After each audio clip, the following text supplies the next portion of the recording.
Shalom, selamat pagi Bapak Ibu Saudara yang terkasih dalam Tuhan. Shalom semuanya, bagaimana kabarnya hari ini? Luar biasa, ya demikian pendengar suara akurat yang pagi hari ini juga mengikuti ibadah secara live dengan radio. Biarlah kiranya hari ini kita semua mengalami kemurahan dan kebaikan Tuhan, amin. Juga penonton YouTube, tayang ulang, biarlah kiranya kita semua mengalami lawatan dan jamahan daripada Roh Kudus. Mari Bapak Ibu kita persiapkan hati kita untuk kita berdoa sebelum kita memulai ibadah hari ini. Bapa dalam surga, kami mengucap syukur kepadamu. Kami berterima kasih buat segala berkat-berkat yang terbaik yang sudah Tuhan berikan kepada setiap kami. Biarlah kiranya Tuhan, Engkau Allah Roh Kudus yang menjamah setiap hati kami. Engkau yang meluruskan setiap hati dan pikiran kami. Engkau yang Tuhan Allah Maha Pengampun, Maha Pemurah itu mengampuni segala dosa-dosa dan pelanggaran kami, sehingga kami dilayakkan untuk menghadap tahta hadirat-Mu, memuji dan menyembah Engkau. Dan kami mengundang Engkau ya Roh Kudus, hadirlah di tempat ini, pimpinlah kami umat-Mu. Biarlah kiranya roh penyembahan itu ada pada setiap kami umat-Mu, jemaat-Mu di tempat ini dipenuhi dengan hati yang haus dan lapar akan Tuhan, sehingga kami boleh memberikan penyembahan yang terbaik kepada Engkau. Hanya di dalam nama-Mu Yesus kami mengucap syukur. Mari Bapak Ibu Saudara, kita semua mengundang Roh Kudus. Kita undang Roh Kudus hadir di tengah-tengah kita, menjamah setiap hati kita, dan mari kita muliakan Dia.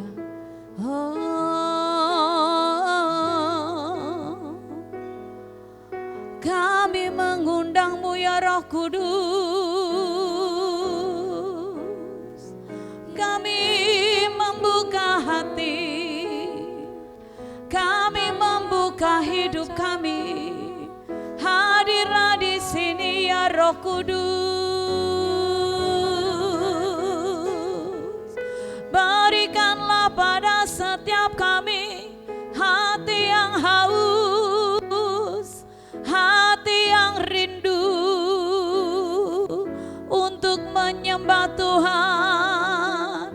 Ya Roh Kudus, ya Roh Kudus, kami mengundang-Mu. Hadirlah di sini, hadirlah di sini, hadirlah di sini. Bekerjalah seturut kehendak-Mu ya Roh Kudus, ya Roh Allah yang hidup. Kami siap menerima jamahan-Mu, kami siap Kau penuhi dengan anggur baru-Mu. Kami siap menerima urapan yang baru.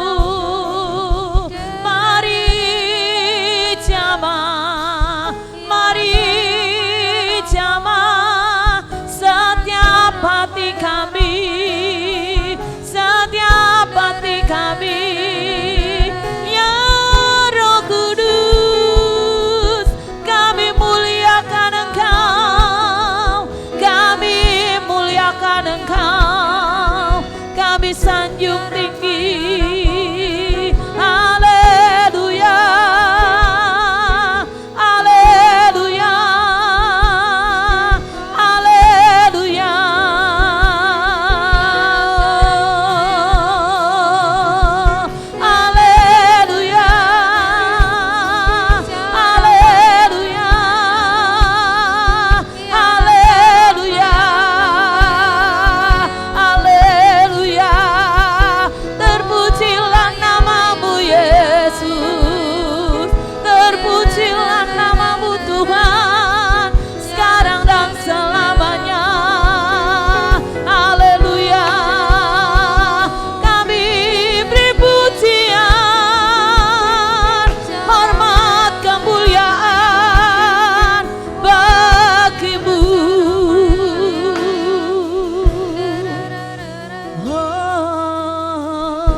Berhadiratlah di tengah-tengah kami ya Roh Kudus. Kami siap untuk menerima lawatan-Mu. Terima kasih ya Roh Kudus.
Katakan lagi, Kaulah Tuhanku, Kaulah Rajaku, Kau yang termulia di bumi dan di surga.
Selamanya besar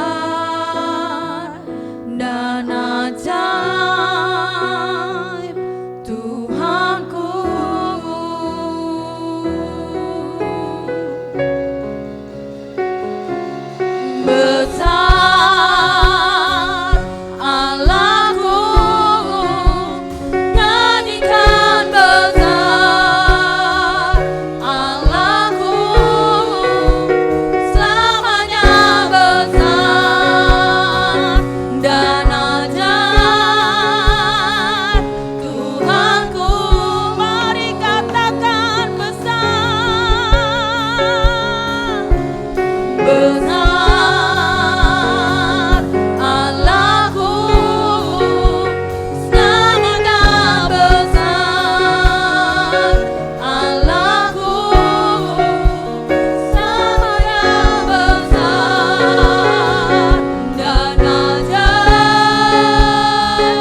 Allah yang besar, Allah yang perkasa, Allah yang luar biasa.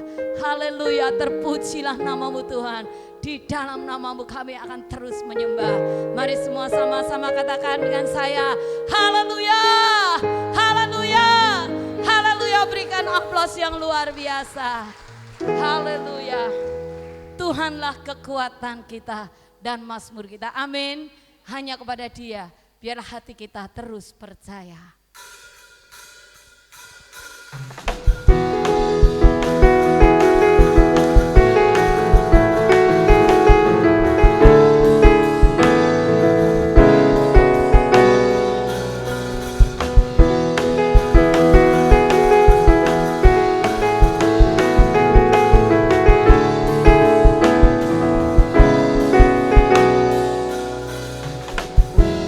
Tuhanlah kekuatan dan mazmurku.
Ibu kita mempersiapkan hati kita untuk kita menerima kebenaran firman.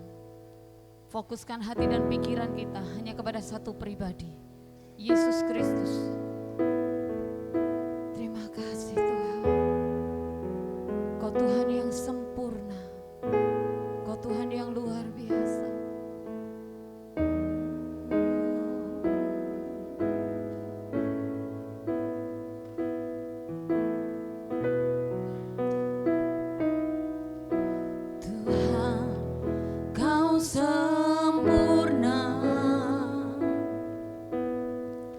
Dalam rencana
katakan.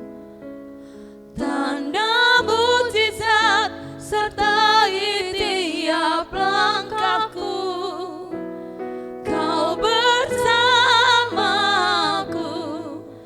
di dalamku, jadi bukti kebesaran-Mu. Hidupku menggenapi firman-Mu,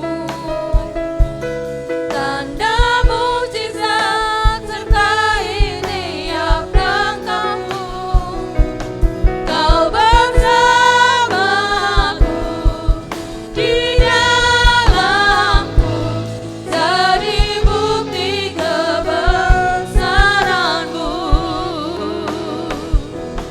Kau bersamaku di dalamku, jadi bukti kebesaran-Mu.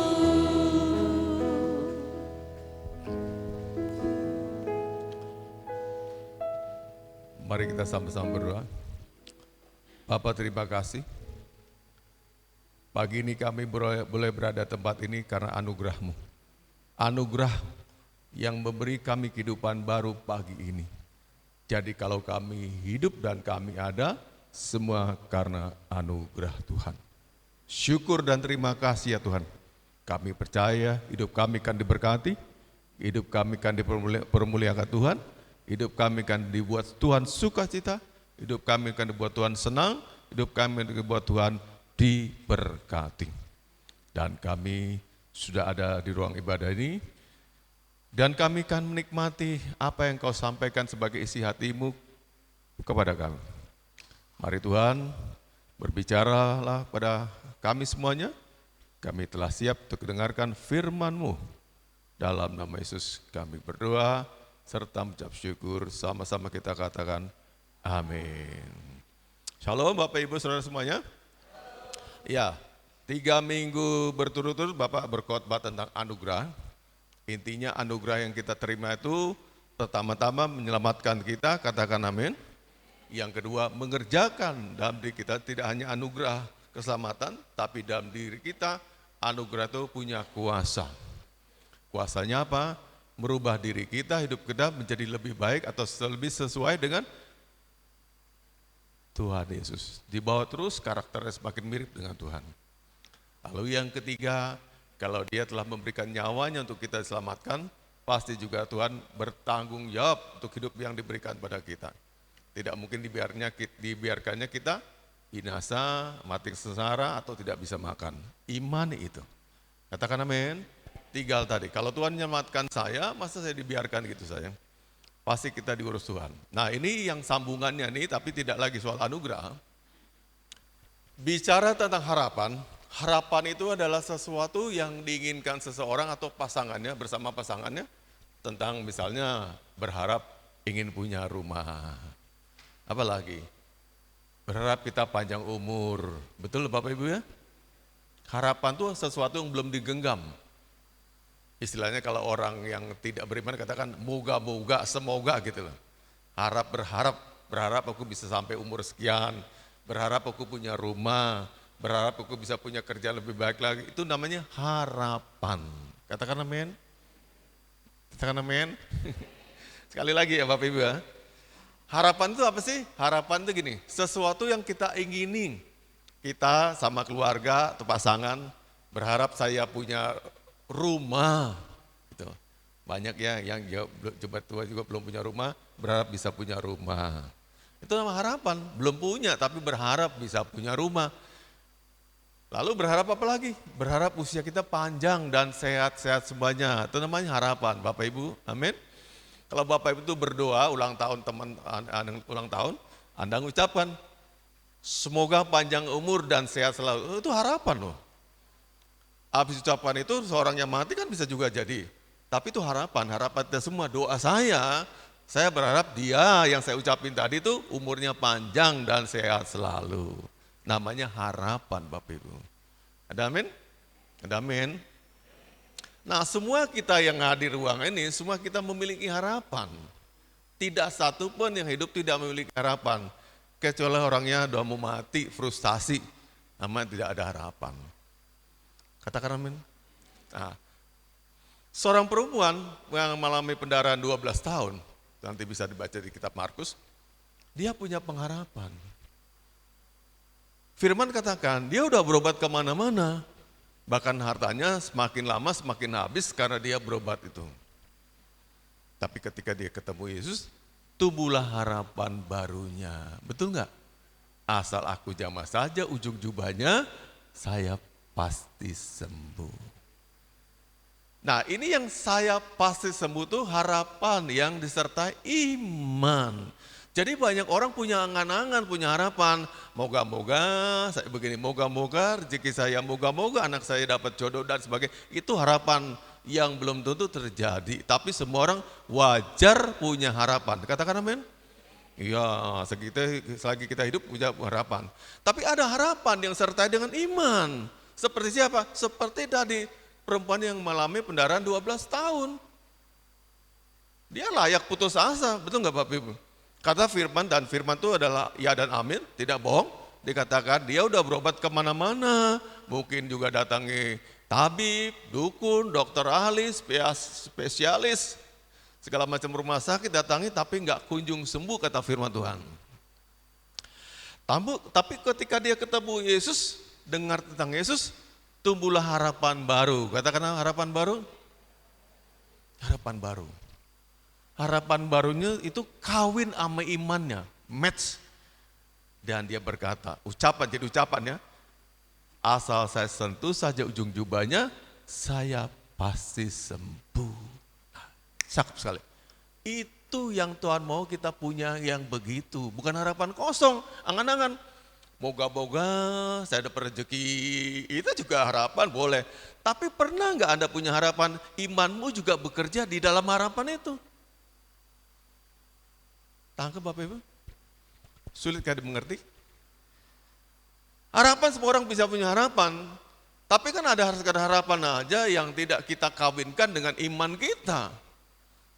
Tapi kalau perempuan tadi, dia tahu nasibnya akan bagaimana kalau enggak sembuh, tapi tubuh harapan baru yang berkata, asal aku sentuh saja ujung jubahnya, saya pasti sembuh. Ini iman yang cakep banget. Katakan men. Nah kita cuma bisanya mengeluh aja. Katakanlah misalnya, ya gimana ya saya, pekerjaan saya hanya buruh, saya gaji jauh di bawah UMR, itu hanya keluhan-keluhan. Tapi Allah mau kita menggandengkan harapan itu dengan iman. Ya emang begitu keadaannya, Allah juga tahu. Tapi ketika kita harapan dipadukan dengan iman, itu jadi sesuatu yang Tuhan kagumi. Satu lagi perempuan Sirofenisia. Tema Natal kita 2021 ya. Nah, perempuan ini berkata demikian. Dia berkata, hambaku di rumah sakit keras. Tolonglah sembuhkan. Ini bahasa Bapak ya diganti. Tapi Yesus berkata, tidak baik melempar roti yang disediakan bagi anak-anak kepada anjing. Jadi dia dan anak-anak itu yang memang orang-orang kafir yang belum kenal Tuhan, disamakan seperti anjing. Tapi dia nggak putus asa. Dia berkata lagi, bujuk Yesus lagi. Tapi anjing juga cuma butuh remah-remah aja. Sisa-sisa yang jatuh dari meja anak-anak itu cukuplah sudah. Wow, Yesus kagum. Dia belum pernah lihat iman seperti itu. Artinya harapan perempuan ini sangat besar sekali. Sedikit aja Tuhan, bagi kuasamu itu buat anak-anak saya. Mereka pasti sembuh. Gak usah yang gede, gak usah yang mega, gak usah yang mencetar. Sedikit aja, remah-remah kuasa aja, pasti dia sembuh. Harapan kan? Amin. Nah, jadi setiap hari Tuhan mau kita tumbuh harapan baru. Ketika Tuhan terbitkan sang surya, kita bisa lihat matahari, bisa menghirup udara segar. Katakan syukur pada Tuhan untuk hidup yang hari ini. Tapi jangan lupa, Tuhan mau kita hidup dalam pengharapan yang baru. Seperti tadi perempuan tadi yang pendarahan 12 tahun. Sakitnya udah lama, 12-an tahun. Layak dia putus asa, juga mungkin layak dia berkata, doanya gini, bisa begini, wajar doa dia gini. Tuhan, ambil saja nyawaku, aku gak berguna hidup lagi. Betul gak? Bisa gak dia seperti frustasi? Tapi dia tumbuh harapan baru. Nah, jadi kenapa hidup kita ini nggak berubah? Salah satunya Tuhan lihat kita tidak dalam harapan yang baru, nggak ada terbit harapan baru. Statis gitu aja dijalani. Ya rajin sih ke gereja, rajin sih ini, rajin ini. Tapi Allah mau iman itu dipakai, iman itu berguna, iman itu menopang harapanmu yang hari ini kau mau terjadi. Katakan amin. Yang saya kagum dan saya herani, kok kenapa ya bisa orang-orang tidak beriman seperti kita ini, mereka dapat rezeki-rezeki yang bagus. Kan gitu ya, contohnya, anaknya bisa sekolah ke luar negeri, begini-gini, dari anak seorang petani desa, dapat kesempatan, dan sebagainya. Nah itu, artinya kita kalah dan memiliki pengharapan yang disertai iman. Harapanmu wajar, oke, kita punya harapan semuanya, tapi tidak ada iman. Artinya simpulkan, iman itu sangat vital sekali buat suatu pengharapan jadi kenyataan. Katakan amin. Ya, Bapak gambar sini ya, tulis ya sedikit ya. Jadi kita semua punya pengharapan, itu wajar. Pengharapan kita masing-masing ada. Tapi yang sering terjadi imannya nggak menopang.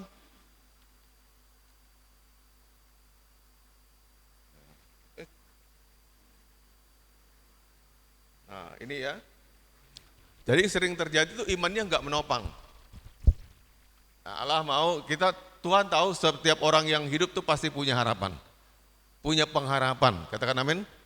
Kecuali dia nggak ngarap apa-apa lagi, udah mati aja. Orang nggak punya pengharapan apa-apa tuh mati aja, udah bau tanah gitu ya. Harapan, nah, ada harapan. Maka banyak anak-anak dibikin anak harapan, si harapan. Harapan. Nah, tambahkan ini yang Allah mau. Tambahkan apa? Iman. Nah, iman itu nanti yang bekerja menjadikan harapan jadi kenyataan. Baru dibawanya jadi nyata, kenyataan. Berharap punya rumah, dengan iman jadi kenyataan. Berharap sembuh, udah gak mungkin lagi sembuh.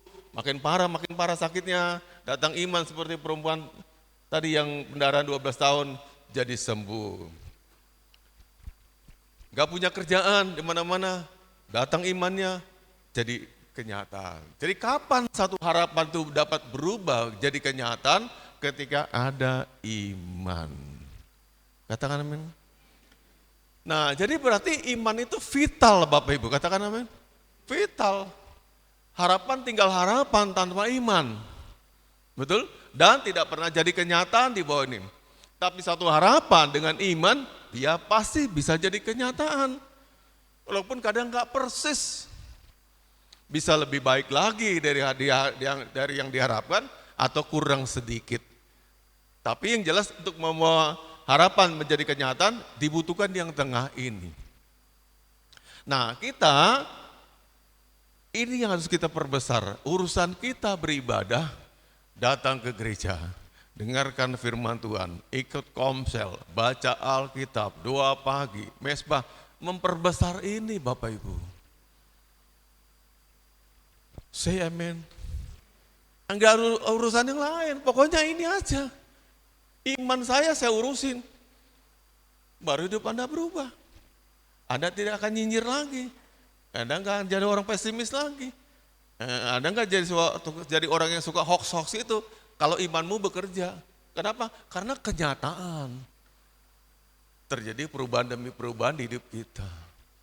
Jadi intinya semua orang memiliki mimpi atau pengharapan. Katakan amin. Buat siapa aja.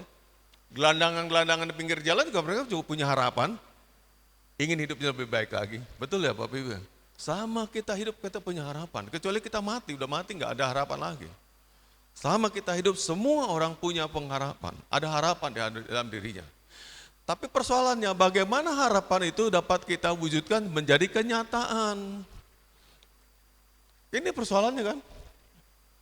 Halo, masa mimpi terus mimpi kabayan? Mimpi berhasil, punya mobil, punya rumah, punya gedung, punya wisma, punya villa. Kadang ini jadi kenyataan. Ini loh Bapak Ibu, iman ini. Katakan amin. Lalu iman itu dipakai untuk apa lagi? Termasuk untuk urusan finansial. Ya kenyataan tadi. Harapan itu kan juga berkaitan dengan kita hidup lebih sejahtera, lebih diberkati. Katakan amin.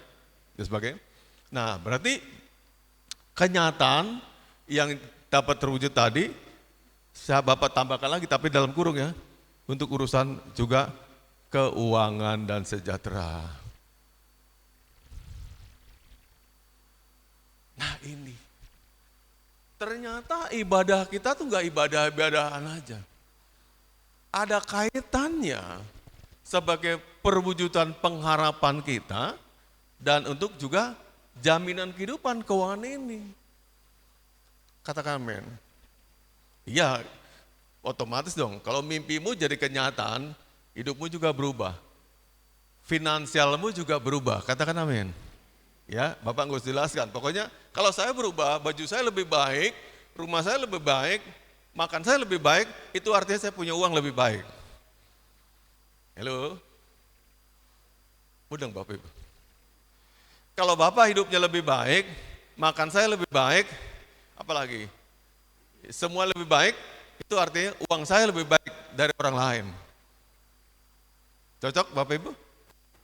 Berarti kalau mimpi itu, harapan itu jadi kenyataan, itu sama dengan kata lainnya, saya juga diberkati atau lebih diberkati itu.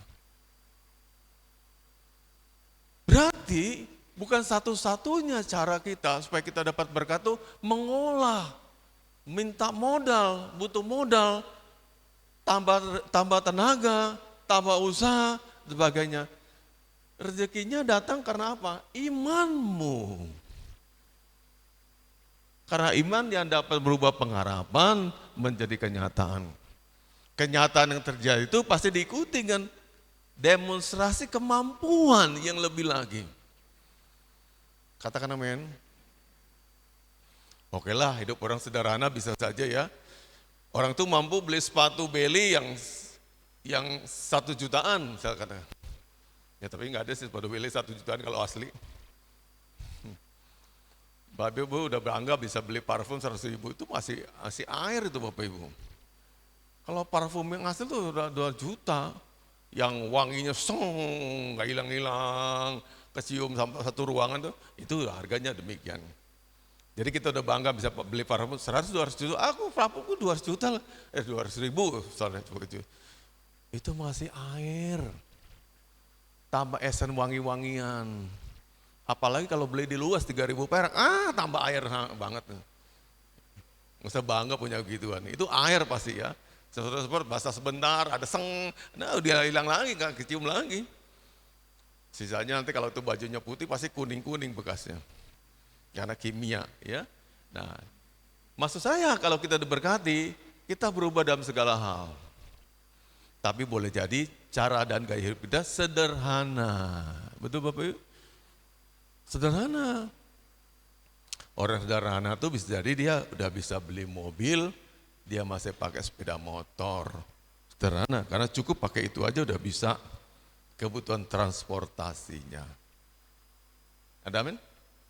Bisa beli villa, tapi dia baru cuma beli ya rumah tipe 60 luasnya. Ya, dia sederhana, ya. Tapi udah punya uang lebih lagi. Ya, jadi tidak bisa diukur dengan demikian.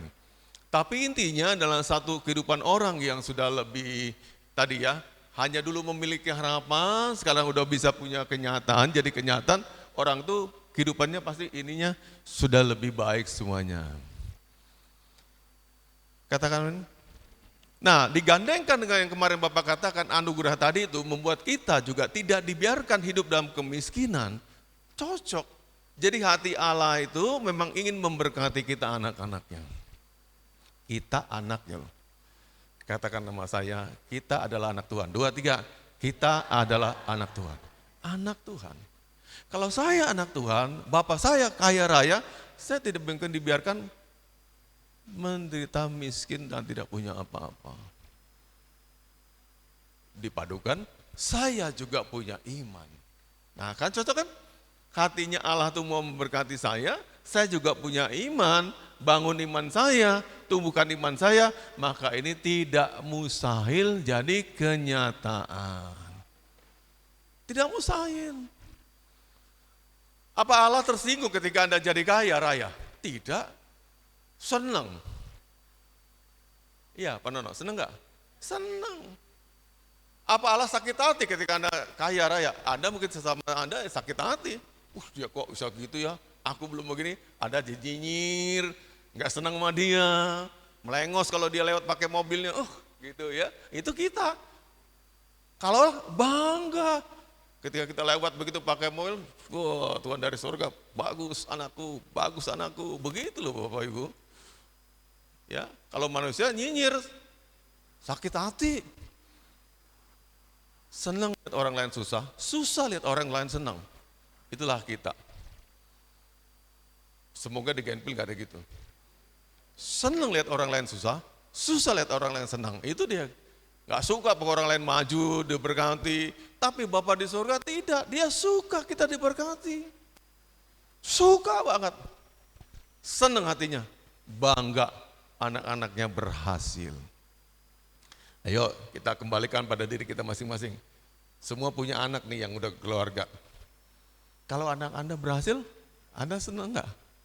Atau merasa tersaingi? Katakanlah misal Pak Jarod sama Bu Jila, terus Yosua besok berhasil. Dia malah marah-marah, enggak akan aku injak rumahmu sampai mati. Gara-gara dia lebih kaya. Enggak ada gitu. Itu orang tua durhaka begitu tuh.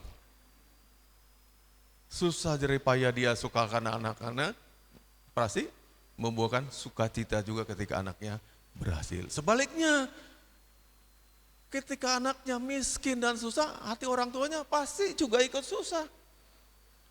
Karena berharap pasti anak-anaknya bisa mentas dari kemiskinan. Kan itu ya. Nah, jadi Bapak di surga juga sama begitu Bapak Ibu. Dia Allah yang, maksud gini, kita ini citranya Allah. Image-nya Allah. Kita ini mirip seperti dia. Dalam perasaan tadi kayak Bapak Surgawi yang juga sempurna kasihnya, mengasihi anak-anak yang bertumbuh. Ya kita juga begitu mirip sama dia. 1, 2 aja yang ada keanehan yang orang tua cemburu sama anaknya. Ada sih, masih manusia, tapi hampir jarang ya gitu ya. Bapak jadi musuhan sama anaknya gara-gara anak lebih sukses.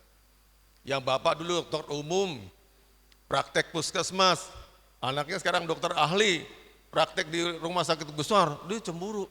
Kamu jangan ke dokter itu loh, dokter itu nggak bagus gini. Itu anak bapak gila itu gitu. Tapi umumnya semua kita dukung anak-anak kita berhasil. Bapakmu juga mendukung untuk kamu diberkati dan kaya.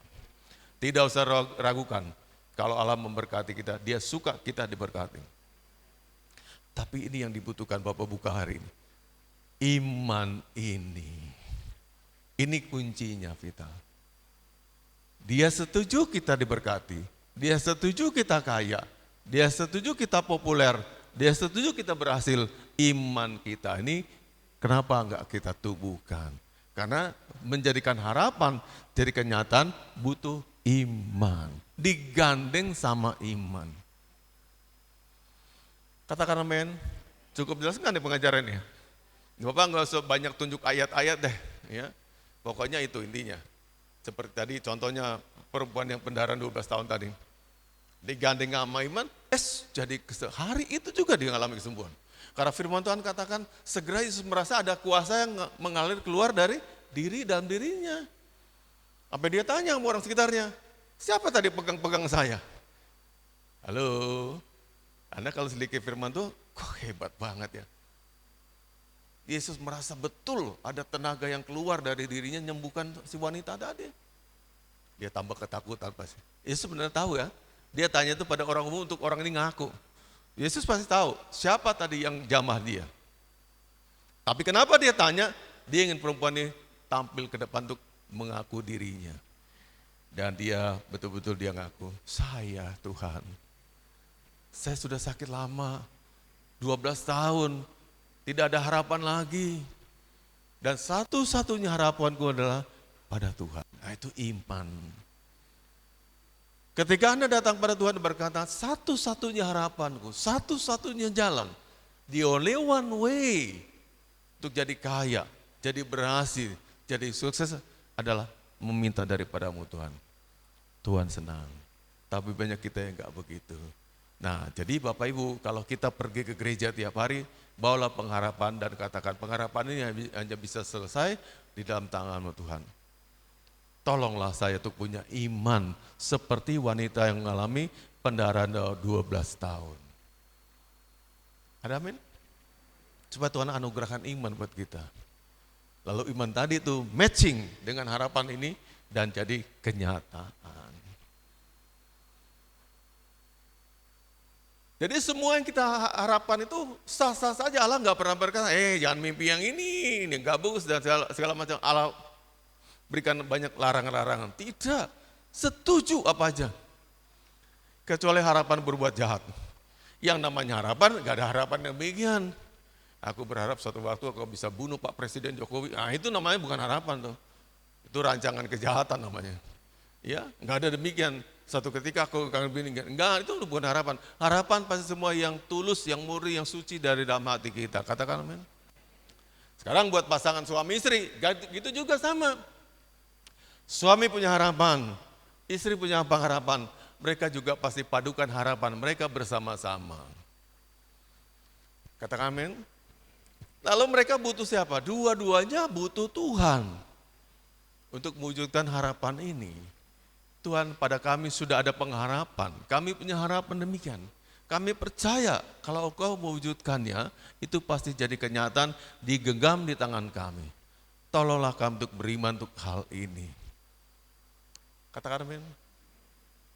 Mereka mulai bangun rumah tangga sampai mereka menikah, rintis karir baru. Kalau sekarang ini, terutama di Genpil ya, saya jarang lihat ada orang yang menikah itu, yang prianya udah siap banget, udah punya rumah, udah punya kerjaan yang mapan, rata-rata masih mendasar dua-duanya. Antara ngapung sama tenggelam. Ya kan gitu, ibarat berenang tuh ngapung sama tenggelam. Bertahan sebentar atau tenggelam dua-duanya. Perempuannya juga nggak punya kerjaan dan sebagainya. Kalian perlu membangun harapan kalau begitu. Dua-duanya dan iman yang sungguh-sungguh. Katakan amin. Boleh berharap, apa saja boleh berharap. Si calon suami berkata sama calon istrinya, "Dek, kalau besok aku sukses gini-gini." Kalau kan, masih kalau, belum ada sukses, belum di tangan. Kalau kau sukses kamu tak beliin nanti ya gelang, ya atau katakanlah jam tangan segede batu bata. Boleh aja. Harapan toh. Iya kan? Mewujudkannya kapan? Enggak tahu. Apalagi pria kan suka gombal gitu ya. Digombali gini, dijanjikan macam-macam, kenyataannya udah dinikahi 20 tahun, enggak kaya-kaya juga, enggak punya apa-apa juga, motor juga enggak ada gitu ya. Malah sedih super Gojek. Iman dibutuhkan. Bangunlah imanmu terlebih dahulu, sertai dengan harapan, baru tahan jos. Ada amin? Gimana caranya menikahi anak orang yang kita tuh permisi minta dia jadi teman kita, tapi Anda nggak janjikan apa-apa untuk dia dibahagiakan. Cuman susah seumur hidupnya. Tambah ngeluh. Kalau saya katakan, jangan nikahi orang kayak begitu. Betul ya Bapak Ibu ya? Ini bukan pandangan materi nih. Tapi faktanya, kan ngajak orang lain susah. Dinikahi tapi nggak pernah dibahagiakan, nggak pernah dikasih apa-apa. Hanya tuntutan tuh. Setia, kamu harus setia sama saya, seumur hidup harus setia. Setia dalam kemiskinan sama dengan bohong. Halo. Setia tapi berjanji dong suatu saat akan berubah. Kita perjuangkan, baru menikah nggak punya apa-apa wajar. Tapi Anda menikah 35 tahun, hidup kolong jembatan itu namanya kebangetan. Imannya mana? Katakan amin. Bukan Allah tidak memberikan, bukan Allah yang memberikan, tapi kita jujur iman kita tuh boleh dikatakan hampir nggak ada, nyaris nggak ada. Lu punya mimpi, punya harapan, tapi tidak bisa mewujudkan, itu celakanya. Namanya cuman pengangan-angan aja, angan-angan. Jangan kebanyakan angan-angan. Baca firman Tuhan supaya imanmu bangkit. Berdoa supaya imanmu bangkit. Semua yang kita kerjakan itu supaya iman kita bertumbuh dan menghasilkan keuangan-keuangan. Jadi dibalik, bukan uang yang jadi utama untuk kita bangkit usaha kita. Iman kita. Aku udah buktikan banyak. Orang saya pernah bantu, dikasih modal begini, tidak jadi apa-apa. Banyak. Ya keluarga saya, ya non keluarga saya, jemaat saya juga pernah, saya bantu modali, tidak jadi apa-apa sebab mereka nggak punya iman. Coba Bapak Ibu, susahkah bagi Tuhan memberikan saya modal 500 juta? Tidak. Tapi Allah juga tahu. Saya kasih segitu, kamu bisa buat apa? Paling dibelikan HP, dibelikan ini, habis modalnya semua. Berarti bukan itu satu-satu kebutuhan kita, iman. Yang dapat menjadikan yang tidak ada jadi ada. Jadi persoalan ekonomi kita, kunci dasarnya adalah iman. Ada amin? Orang punya iman, sekarang miskin, besok kaya. Orang punya iman, sekarang gak punya apa-apa, besok dia punya. Dan itu banyak terjadi Bapak Ibu, perubahan-perubahan demikian. Jadi kalau kita ibadah bukan sedang store tampang, ibadah, iman itu dikemanakan. Saya berharap mulai sekarang dengarkan firman Tuhan ini, semua bangun mesbah doa masing-masing rumah. Jangan doa sendiri-sendiri. Orang kafir juga tahu doa masing-masing. Satukan hati keluarga, doa bareng-bareng, gempur supaya punya iman. Supaya hidup kita berubah. Ajak anak-anak berdoa. Kalau anak-anak sekolah pagi-pagi, usahakan pagi jam berapa kita doa. Ini nih kuncinya nih. Bangun iman. Dan kalau tidak dari sekarang diletakkan fondasi itu, kapan lagi? Betul nggak? Kapan lagi? Anak-anak tuh semakin besar, semakin punya banyak pilihan-pilihan. Kecilannya Vio, nurut kali ya. Sekarang dia udah punya agenda, udah sama Mas Agus. Sulit Bapak sama Ibu ngajak mereka untuk berdoa sama-sama, bangun mesbah. Padahal serumah. Udah punya acara sendiri, pagi-pagi udah kerja sendiri, dan sebagainya. Dari kecil tidak ditanamkan pendidikan yang demikian. Katakan amin. Kadang-kadang bisa iman anak kita yang tumbuh tadi, ngangkat kita loh Bapak Ibu. Doa-doa dia secara pribadi. Dari kesunyian yang kita tidak tahu kapan, didengar Tuhan. Dijawab, orang tuanya diberkati karena anaknya berdoa. Tapi kalau anak gak pernah diajarkan berdoa, kapan dia berguna untuk orang tua? Cuman minta, bu minta ini, bu minta. Kapan mereka bisa? Bisa dari sekarang kalau mereka berdoa. Kalau mereka gunakan imannya untuk topang orang tuanya.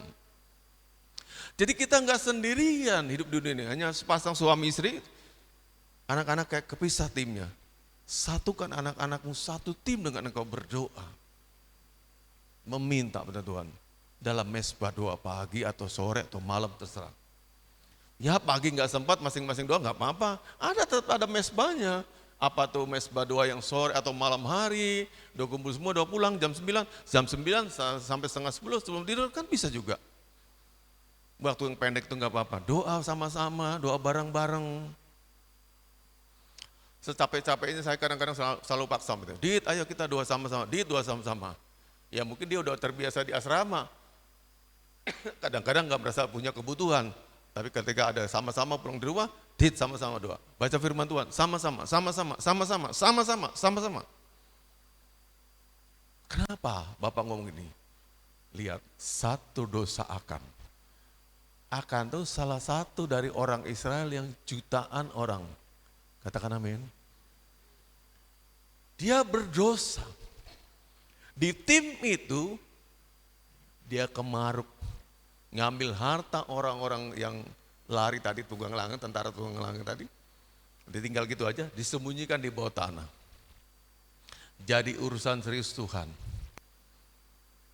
Artinya, kalau satu orang di keluarga kita punya dosa Akan, ini jadi urusan sama Tuhan. Jadi kenapa kita perlu satu hati, satu tim terus berdoa satu keluarga? Bapak, ibu, anak-anak, kalau anakmu satu, dengan satu, dua, anak dua. Bahkan cucu udah besar, kumpulkan mereka satu tim berdoa. Pelajaran kedua, Ayub. Setiap akhir minggu, Ayub tuh anak-anak pesta-pesta.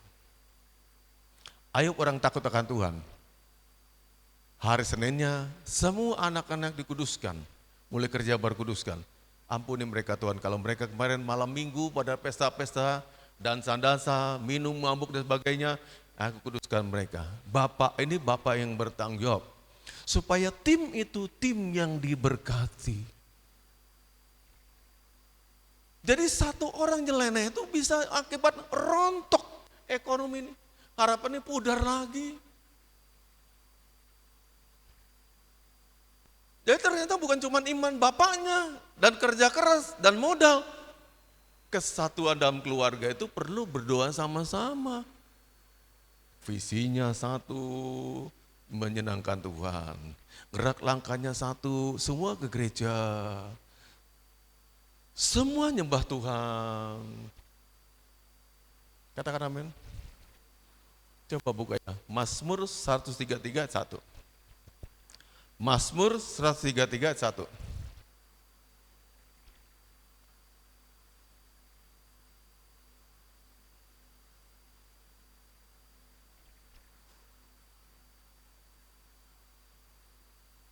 Dia katakan Alkitab adalah firman Allah. Tidak bisa salah, tidak mungkin bohong, sebab Alkitab adalah firman Allah. Kita baca semua ya, Bapak Ibu semua ke arah sini. Ya, 2, 3. Nyanyian ziarah Daud. Sungguh alangkah baiknya dan indahnya apabila saudara-saudara diam bersama dengan rukun. Penjelasan Bapak nomor 1. Ini nasihatnya Daud. Dia berkata demikian. Sebenarnya dalam keluarga, bila terjadi perselisihan pendapat, itu adalah suatu penderitaan. Namun adalah berkat Tuhan kalau mereka rukun. Katakan amin. Tuhan ingatkan gini, kalau kamu satu keluarga nih pada berantem semua, nggak cocokan satu sama lainnya, ini adalah suatu penderitaan. Tahan dulu Bapak jelaskan lebih jauh lagi, tapi ini dulu, suatu penderitaan. Tapi nek kamu tuh rukun semua sekeluarga, ini adalah berkat. Ternyata cuma ada 2 loh. Sekeluarga tuh, keluarga heboh, selisih paham terus, menderita. Bapak Ibu saya ganti gambarnya ya. Ya gambarnya cuma 2. Hanya ada 2 kalau dari Mazmur 133 ini. Versi Mazmur 133 bicara tentang berkat. Mazmur 133 ayat 1. Hanya ada 2. 1, menderita versus berkat. Haleluya, katakan amin. Amin. Ada 2. Yang menderita ini adalah keluarga yang gak rukun. Tidak rukun. Tidak rukun. Siapa yang diberkati? Keluarga yang rukun. Terus yang indah dan rukun itu kapan? Alangkah baiknya dan indahnya apabila saudara-saudara diam dengan rukun. Itu waktu kita, yang rukun itu waktu kita diam dalam Tuhan. Bersekutu. Masa waktu bersekutu sama Tuhan cekcok? Nah bisnis Anda bisa gak rukun, betul gak? Kerjaan bisa gak rukun, tapi dalam doa, mesbah, pasti rukun. Pasti rukun. Artinya nih terjadi nih waktu kita apa? Bangun mesbah. Rukun pasti. Kalau ini sering dilakukan, kita nggak ada persoalan. Bapak sayang anaknya, anak sayang bapaknya, bapak sayang istrinya, istri sayang suaminya, sayang anaknya. Karena mesbah ini merukunkan orang. Diam bersama dalam Tuhan, artinya rukun. Rukun tuh diberkati. Gampang banget firman Tuhan dimengerti, gampang banget. Anda nggak mau belajar firman Tuhan sih. Kapan Pak kita diberkati? Kalau diam dengan rukun, bersama-sama, dan satu mesbah dan keluarga. Jadi bukan satu keharusan versinya Bapak, ayo doa bareng-bareng, ayo doa bareng-bareng. Tapi firman yang mengajarkan ini, di mana terdapatnya? Mazmur 133, 1. Buat mesbah doa tiap pagi. Supaya segala harapan kita menjadi kenyataan. Paham Bapak Ibu? Ya sepakati aja. Kalau saya bisa pagi, Bapak Ibu mungkin gak bisa pagi. Pagi-pagi udah goreng-goreng, udah ngapa segala macam. Ya dibuat mesbahnya malam, kan sah saja. Betul gak? Halo? Ulang lagi firman Tuhan baca ya. 2, 3. Nyanyian ziarah Daud. Sungguh alangkah baiknya dan indahnya apabila saudara-saudara diam bersama dengan rukun. Kapan kita diam sama rukun? Dalam mesbah doa sama-sama. Sekeluarga menghadap Tuhan. Pasti gak cekcok. Menyembah, memuji, mengasihi Dia, baca firman-Nya, dengarkan firman-Nya, dan berdoa. Betul nggak? Nggak ada kerjaan lain di mesbah Tuhan, kan itu aja. Itu pasti rukun. Dan kalau ini sering dilaksanakan, tiap hari, berkat juga datang. Jadi bukan usahamu. Bapak Ibu yang mau ingin menangkan suaminya, sekarang belum sama-sama ibadah. Ajak aja mesbah. Kali alergi kalau dia ke gereja. Tapi kalau mereka biasa dibangun dalam mesbah doa, lama-lama ke gereja sendiri. Karena menyadari dia terima berkat dari Tuhan. Katakan amin. Sekaligus ini saya katakan penutup ibadah ini, khotbah ini. Lalu apa penyebab hambatan finansial? Ya ini yang Bapak bilang tadi ini. Kalau Tuhan berkata, alangkah indahnya kalau keluarga itu rukun, damai, berarti tidak ada kerukunan keluarga itu biangnya hambatan finansial. Katakan amin. Ada cekcok dulu, suami gerundel, istri juga begitu ngomel, anak-anak gak puas. Ini yang jadikan hambatan finansial. Allah memberkati kita, tapi kita juga banyak cekcoknya ini. Katakan amin. Jadi satu ini dibangun tadi yang ini, balik lagi sini ya. Iman ini dibangun, mengerjakannya dengan ini. Nah, iman jadi tumbuh. Berkumpul bersama, berdoa bersama, memuji bersama, naikkan pujian sehati, terus besok lagi, lusa lagi, bulan depan, tahun depan, terus menerus, tanpa terasa berkatmu udah berbeda. Katakan amin, beda. Kok tahu-tahu kita punya motor ya, kok tahu-tahu kita punya ini ya, dan sebagainya. Tidak terasa. Allah mengadakannya. Karena firman Allah tidak bohong. Ada amin? Beriman itu artinya saya percaya semua yang Allah janjikan itu ya dan amin. Karena yang berjanji itu kapasitasnya Allah yang sanggup melakukan apa yang tidak sanggup melakukan manusia. Saya percaya sama dia. Katakan amin. Waktu kita sekeluarga berkumpul 3-4 orang, sama-sama menyembah dia, naikkan syukur, pujian pada dia. Artinya saya lagi percaya, Tuhan aku mempercayakan hidupku pada firman-Mu. Sekarang berfirmanlah berkati kami, pasti diberkati. Katakan amin. Bapak Ibu yang sampai sekarang, Anda bekerja, dan pekerjaanmu aja tidak copot, tidak lepas. Itu aja berkat Tuhan. Siapa mau sini berkata bahwa itu karena saya? Karena Anda hebat. Tidak, karena Tuhan. Banyak hal bisa terjadi loh. PHK besar-besaran sekarang terjadi di dunia industri tekstil. Ini mau ada gelombang yang ketiga yang lebih besar lagi. Bapak nonton di siaran CBN nih. Sampai saya bilang, Mar, gede-gedean nih tekstil. Bosmu, tadi udah mem-PHK 2.000 orang. Yang lainnya dunia tekstil sekian orang, ribu loh Bapak Ibu. Covid udah lewat, tapi eksesnya gelombangnya sampai menghancurkan dunia industri. Anda bisa nggak punya kerjaan juga. Tapi kalau kita terus menyembah dia, rukun sekeluarga menyembah Tuhan. Nantikanlah dia berkarya dan itu pasti dengan cara Tuhan.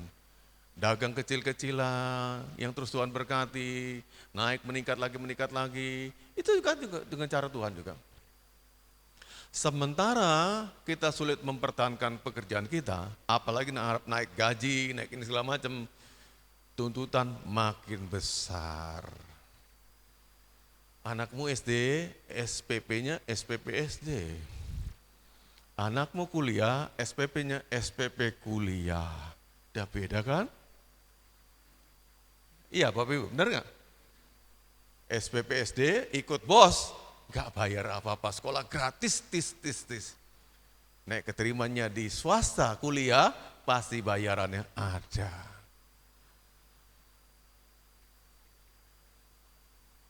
Ngeragati anak kecil, ya dikasih pupur bedak Mars sudah senang. Nah anak pemuda ya beda dong, kosmetiknya ngerti, pesanannya online, tak tahu barangnya datang, dibayari juga lagi. Kebutuhan tidak pernah menjadi lebih kecil, pasti meningkat. Tapi income-nya, pemasukannya belum tentu. Nah bagaimana kita bisa berubah itu? Ya inilah Bapak Ibu. Aku ngajarin praktis-praktis saja. Kalau Bapak jelasin banyak firman Tuhan begini, Anda masih gini. Bapak coba sekarang ini hari ini jangan cuma ngomong praktis saja deh. Saya percaya Tuhan. Saya, istri saya, anak saya, kami sama-sama percaya Tuhan. Hadirlah Engkau di sini Tuhan. Dengar doa kami, dengar keluhan kami. Yang kami minta bila Tuhan wujudkan. Apa Tuhan budek? Enggak, dia dengar. Tapi waktunya dia menjawab sesuai waktunya dia. Ada amin? Bukan waktu saya, waktunya dia. Perlahan-lahan jawab, anak Anda sehat segala macam. Kemudian tahu-tahu udah kuliah, tahu-tahu udah gini, selesai. Semua kan karena Tuhan juga. Saya enggak apa-apa. Jemaat sedikit kayak gini. Tapi Anda orang penurut firman Tuhan, ini lakukan, dikerjakan. Jangan beda sama Bapak Gembalanya. Bapak Gembala ngajarkan, dari masih kita nih gereja kecil banget. Mulai merintis sudah diajarkan, mesbah. Saya percaya mesbah ada kuasa dalam mesbah doa. Tapi Anda nggak nurut, ya begini, berantakan. Kalau kedengar kesaksian mereka, sakit hati, aduh, masih ada jemaat saya begini, masih ada jemaat saya begini, sakit-sakitan, gak punya uang dan segala macam. Kasihan loh, saya nggak mau mendukung Anda.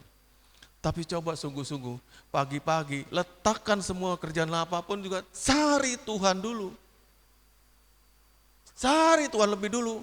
Sebelum kerjaan apa-apa, cari Tuhan pribadi dulu. Ya bangunnya siang-siang, molor lebih banyak, ada sekarang gak butuh Tuhan. Kalau saya boleh meminta pada Anda semuanya, pertama melek mata tuh cari Tuhan dulu. Puji Dia kata kebaikannya. Dan mintalah Dia supaya memberkati Anda. Ada amin? Didik anak-anakmu. Yuk sini nak, ayo duduk sini nak, ayo ini. Kalau dia ngantuk-ngantuk, raup mukanya pakai air supaya dia sadar. Tergantung orang tuanya. Kalau Anda ingin anak diberkati, ya pasti begitu. Dan semua kesaksian teman-teman saya, termasuk yang saya terakhir ceritakan, yang dia sekolah di Australia dengan atas biaya sendiri, dia katakan anak-anak yang sudah menerima firman Tuhan sampai usia 90 tahun itu firman Tuhan tidak akan terlalu melekat, tidak akan hilang dari dia. Tanamkan firman Tuhan dari awal, dari dasar sekali. Itu hidupmu masa depanmu. Katakan amin. Yang punya hidupnya dia itu Tuhan yang menciptakan dia, bukan punya Anda loh. Anda cuma dititipi anak. Akan jadi apa anakmu tergantung Tuhan. Karena itu kembali lagi mohon setelah dia besar, bisa ngomong, bisa ini, sama-sama berdoa. Ya sama-sama kita sama Tuhan. Minta apa rencananya untuk dia. Apa rencana untuk Anda juga. Apa rencana untuk istri Anda semuanya. Kita minta sama Tuhan. Itulah indahnya bersekutu dengan Tuhan seperti Mazmur 133 katakan. Katakan amin. Itu pentingnya. Tuhan penting. Yang terpenting di hidup kita tuh adalah Tuhan. Lalu Tuhan yang penting tadi hadirkan di rumah tangga kita. Dia akan membawa penyelesaian masalah finansial. Ya, soal uang tadi ya. Sini Bapak ya. Sorry. Nah ini, soal keuangan. Jadi bukan minta uangnya dulu, garap imanmu. Rukunkan keluarga, sama-sama minta. Dia dengar, pasti akan terjadi mujizat keuangan. Katakan amin. Allah tetap hidup, masih hidup, dan hidup selama-lamanya. Dia dengar erangan hati kita, anak-anaknya. Dan Allah tidak tersinggung kalau kita kaya dan diberkati. Katakan amin. Dia mau setiap keluarga diberkati.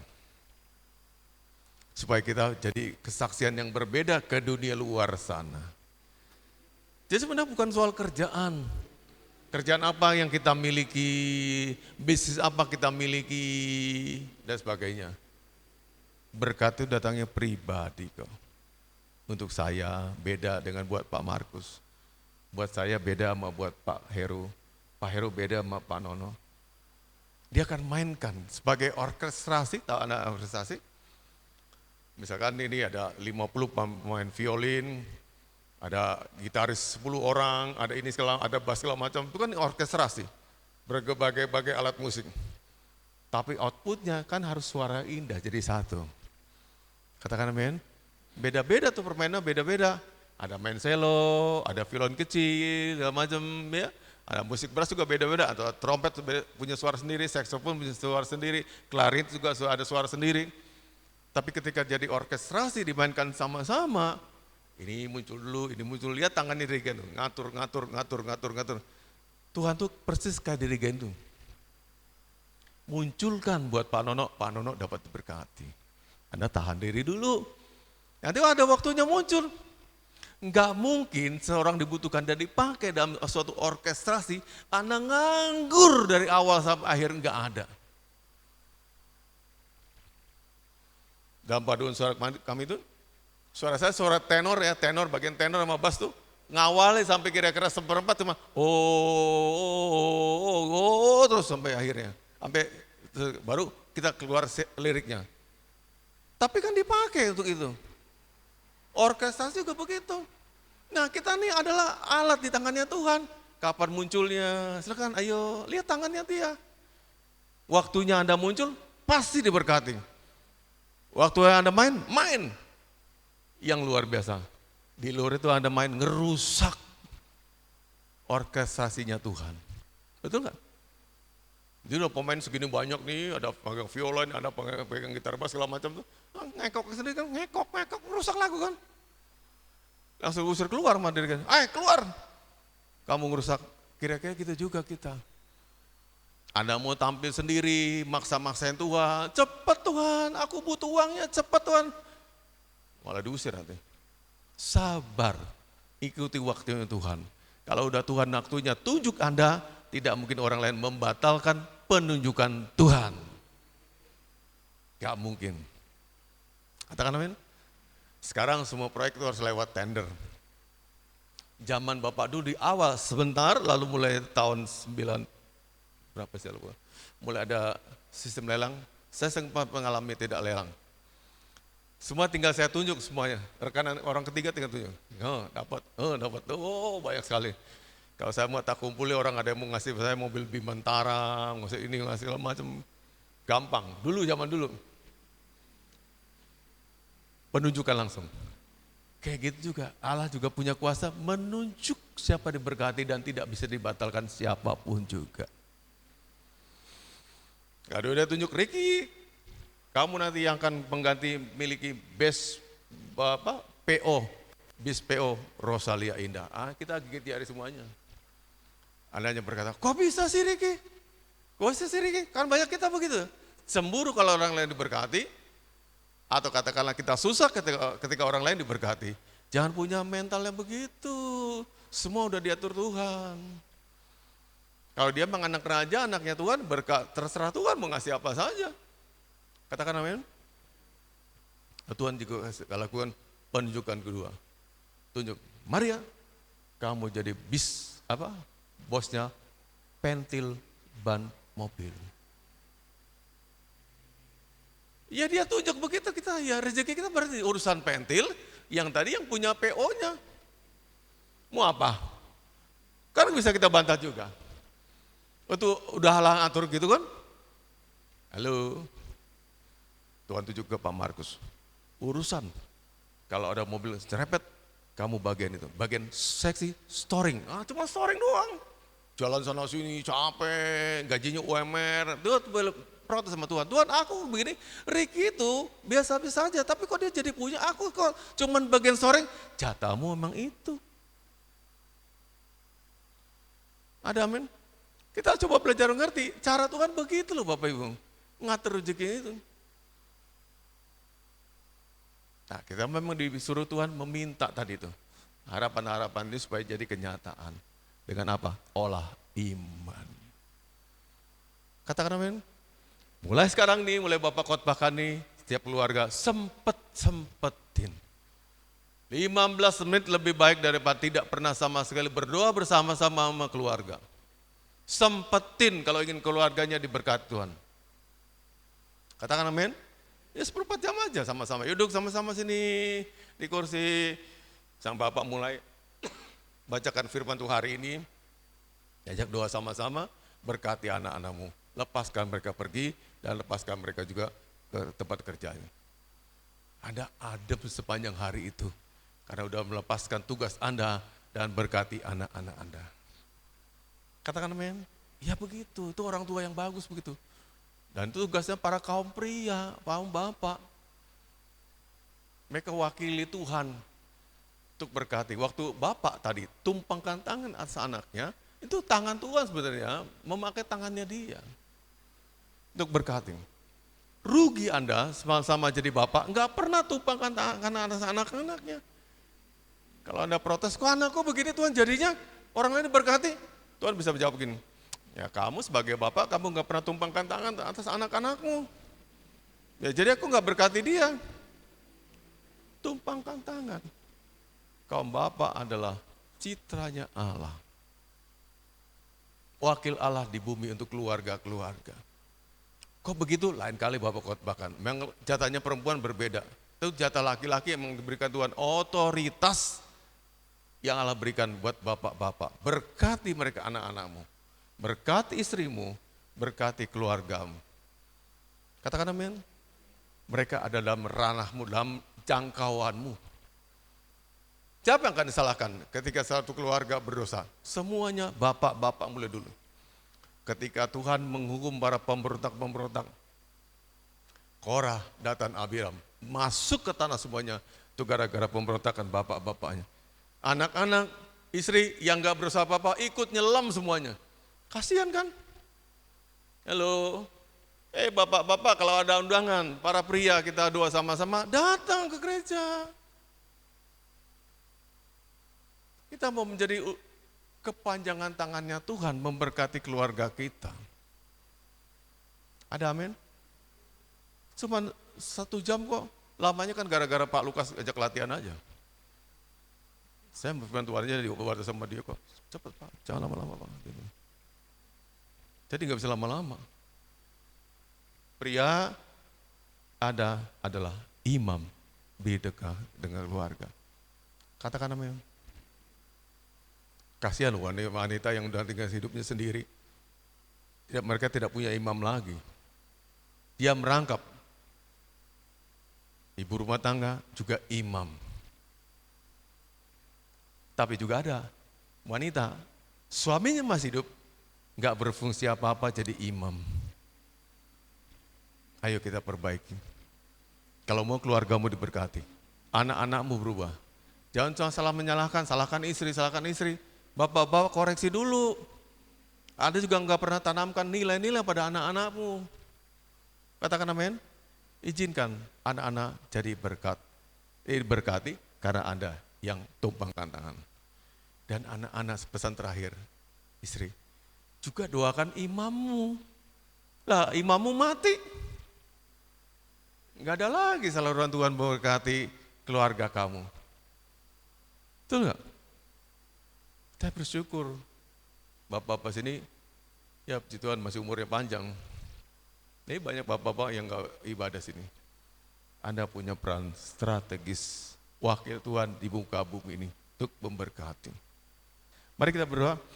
Bapak terima kasih buat firman-Mu pada siang ini kami diberkati. Jadikanlah kami keluarga-keluarga yang suka berdoa, rukun hidup bersama-sama, membangun mesbah doa Tuhan, dan biarlah Tuhan jadikan segala harapan kami menjadi kenyataan. Berkati tiap-tiap keluarga, jadikan kami punya hati yang terbuka bagi firman Tuhan. Jadikan kami jadi keluarga yang terberkati dengan sangat. Dan jadi kesaksian yang kami pancarkan, kami ekspresikan keluar ke dunia sana. Dan supaya mereka mengenal-Mu Yesus, lihat kehidupan kami yang diubahkan Tuhan.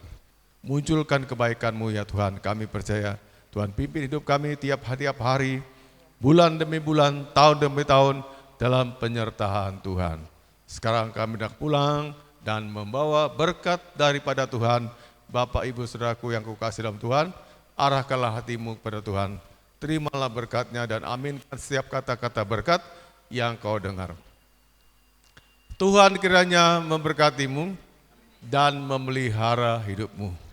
Tuhan juga kiranya membuat wajahnya bersinar atas engkau dan memberimu kasih karunia yang baru. Tuhan juga kiranya menghadapkan wajahnya ke arahmu dan memberimu damai sejahtera. Dari sekarang sampai Maranatha, Tuhan Yesus datang yang kedua kali. Mari kita semua sama-sama katakan, Amin.